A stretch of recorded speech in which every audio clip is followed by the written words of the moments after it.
नमस्कार, very warmly welcome to all of you. क्या China and Pakistan Iran की help कर रहे हैं यूएसए के अगेंस्ट? सो इसका जवाब है हाँ। रिसेंटली क्या हुआ है कि चाइना जो है सीक्रेट कार्गो भेज रहा है ईरान की तरफ, और वो भी जा कहां से रहा है? पाकिस्तान से। पाकिस्तान के रास्ते होके जा रहा है और इसके अंदर बेच रहा है QW-12 and FN-16 air defence system है, और ये man pad air defence system है। 300 से 400 मोबाइल एयर डिफेंस सिस्टम है। जानते हैं ये कंधे पे दिख रहा है आपको?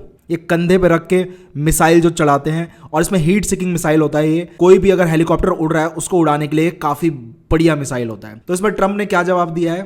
देखिए, ट्रम्प ने बोला है कि ये मुझे डिसअपॉइंट करेगा अगर चाइना सप्लाई कर रहा है ईरान को पाकिस्तान के थ्रू वेपन्स को। और डोनाल्ड ट्रम्प ये भी कह रहे हैं कि मैंने तो बात किया था शी जिनपिंग से कि वो ईरान को कोई भी वेपन नहीं बेचेंगे। देखिए, इन्होंने कहा कि he claimed the Chinese president Xi Jinping had made him that Beijing would not sell arms to Tehran. मतलब कि तेहरान को कोई भी वेपन नहीं बेचेगा चाइना। लेकिन देखिए, ये है इंटरनेशनल रिलेशन, और इंटरनेशनल रिलेशन में इंटरेस्ट चलते हैं। इसमें भोली भाली जनता की कोई जगह नहीं है। मैं जानता हूं, आप भी जानते हैं कि ट्रम्प भोले नहीं है, लेकिन वो भोलापन शो कर रहे हैं। इन्होंने ये भी कहा कि मैंने पुतिन से भी बात की है और चाइना से भी बात की है कि दोनों कोई भी हेल्प नहीं करेंगे ईरान की। और मैं इस मिसाइल डिफेंस सिस्टम के बारे में बात कर दूं तो ये यूज होगा लो फ्लाइंग एयरक्राफ्ट के लिए, हेलीकॉप्टर के लिए और यूएवी के लिए। आपने देखा होगा कई सारे हेलीकॉप्टर उड़ाए थे ईरान ने, तो ये चाइनीज ही एयर डिफेंस सिस्टम था, जो man pad air defence system था जिसका यूज हुआ था।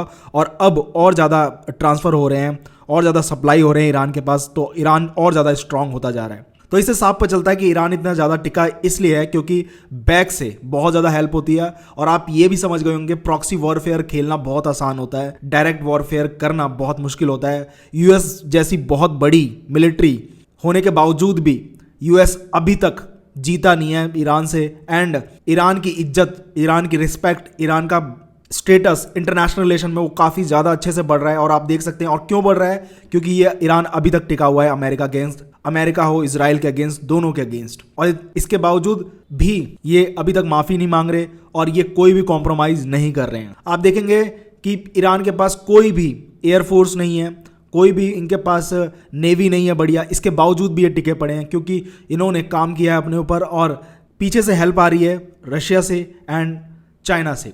और इस बात को जो चाइनीज़ फॉरेन मिनिस्टर से कहा गया, तो चाइनीज़ फॉरेन मिनिस्टर ने सीधा मना कर दिया, बोला कि बेसलेस बात है, ऐसा कुछ नहीं है। और ये भी बताया जा रहा है कि जो यूएस की इंटेलिजेंस बोल रही है कि चाइना एंड रशिया ने हेल्प किया था, अभी रिसेंटली अटैक हुआ था। आपको बता दूं, देखिए ये है इंडिया, भारत हमारा। अगर आप वेस्ट में जाएंगे तो यहाँ दिखेगा जॉर्डन, यहीं पे ये एयरपोर्ट दिख रहा है आपको, ये यूएसए यूज़ करता है, यूएसए का ये एयरबेस है। और यहाँ पे ही मिसाइल ईरान ने गिराया था।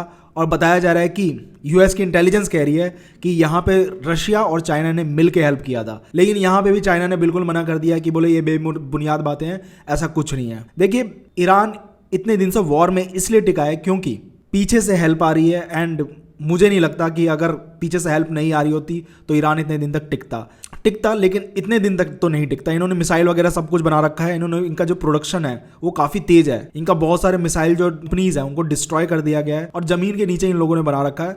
तो इसके बावजूद ये टिके पड़े हैं। एंड अब मुझे लगता है कि 1 साल तक वॉर जा सकती है। और जैसे यूक्रेन और रशिया की जो वॉर है अभी तक चली रही है, और कितने साल हो गए और अभी तक ख़त्म नहीं है वॉर। तो देखिए, डायरेक्ट वॉर करना बहुत आसान है, घुसना बहुत आसान है, लेकिन निकलना वहाँ से बहुत मुश्किल है। तो इसलिए इंडिया जो है ना, कभी भी डायरेक्ट वॉर नहीं करता। आपको समझ आ गया होगा, क्योंकि अगर इंडिया पाकिस्तान से वॉर करेगा तो पाकिस्तान की जितनी भी कंट्रीज है ना, चाइना हो गया, यूएसए हो गया, अजरबैजान हो गया या टर्की हो गया, पीछे से हेल्प करेंगे। आपने देख लिया होगा ऑपरेशन सिंदूर के अंदर कि टर्की ने बहुत सारे ड्रोन्स दिए थे पाकिस्तान को, और पाकिस्तान ने इंडिया के अगेंस्ट यूज़ किए थे।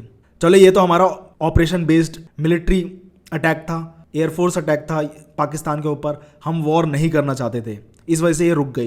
नहीं तो अगर हम वॉर कर रहे होते ना तो अभी तक फंसे होते, और अभी तक हम वॉर जीत ही नहीं पाते, क्योंकि पाकिस्तान को पीछे से हेल्प आ रही होती और हम इस वॉर में फंसे रहते काफ़ी दिन तक। लेकिन जीत तो जाते ही फाइनली, या 5 या 6 महीने जो भी लगते।